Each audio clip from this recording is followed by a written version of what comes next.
दिल्ली की सत्ता के महासंग्राम में आज हम चर्चा करेंगे कि दिल्ली का अगला मुख्यमंत्री कौन होगा। ये सवाल हर कोई पूछ रहा है। पार्टी सूत्रों की माने तो दिल्ली में सीएम के लिए नाम फाइनल भी हो गए हैं, लेकिन पर्ची अभी बंद रखी गई है। पीएम मोदी जब विदेश से लौटकर वापस आएंगे तो सीएम के नाम का खुलासा होगा, लेकिन उससे पहले पार्टी दिल्ली में ऐतिहासिक शपथ ग्रहण समारोह करने की तैयारी में जुट गई है।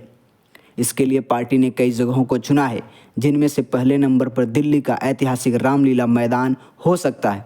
ये मैदान दिल्ली के इतिहास में कई अहम आंदोलन और ऐतिहासिक निर्णयों के लिए जाना जाता है।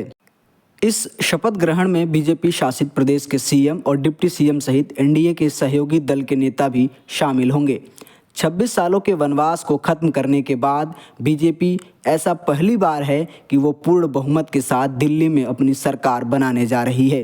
ये दिल्ली के लिए जितना खास है उतना ही खास है बीजेपी के लिए भी, क्योंकि आज़ादी के बाद ऐसा पहली बार होगा कि दिल्ली में बीजेपी और केंद्र में भी बीजेपी की सरकार बनी है।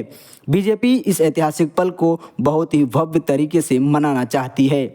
इसको लेकर तैयारी भी शुरू हो गई है। इंतजार है तो बस औपचारिकता पूरी करने की। दिल्ली में 8 फरवरी के बाद आए चुनावी नतीजों ने दिल्ली का पूरा इतिहास ही बदल दिया। दिल्ली में 26 सालों के बाद बीजेपी की सरकार बनने का रास्ता साफ किया तो आम आदमी पार्टी के विजय रथ को रोकने में सफलता भी हासिल की। 5 फरवरी को हुए मतदान के बाद 8 फरवरी को चुनावी परिणाम आया तो बीजेपी को 48 सीटों पर जीत मिली और आम आदमी पार्टी को 22 सीटों से ही संतोष करना पड़ा। वहीं कांग्रेस का एक बार फिर खाता नहीं खुला और कई अन्य पार्टियों की तो जमानत जब्त हो गई। ऐसे में दिल्ली में बीजेपी को जहां ऐतिहासिक जीत मिली है और वहीं सियासी वनवास खत्म हुआ है, तो वहीं दिल्ली की जनता की जिम्मेदारी भी आ गई है। चुनाव के समय किए गए वादों को पूरा करना बीजेपी के सबसे पहला और बड़ा मुद्दा होगा। इसके साथ ही दिल्ली की सफाई, सड़क, सीवर और सुरक्षा पर सबसे ज़्यादा फोकस करने की ज़रूरत होगी। अब देखने वाली बात होगी कि दिल्ली इन सब मुद्दों को बीजेपी कैसे मैनेज करती है।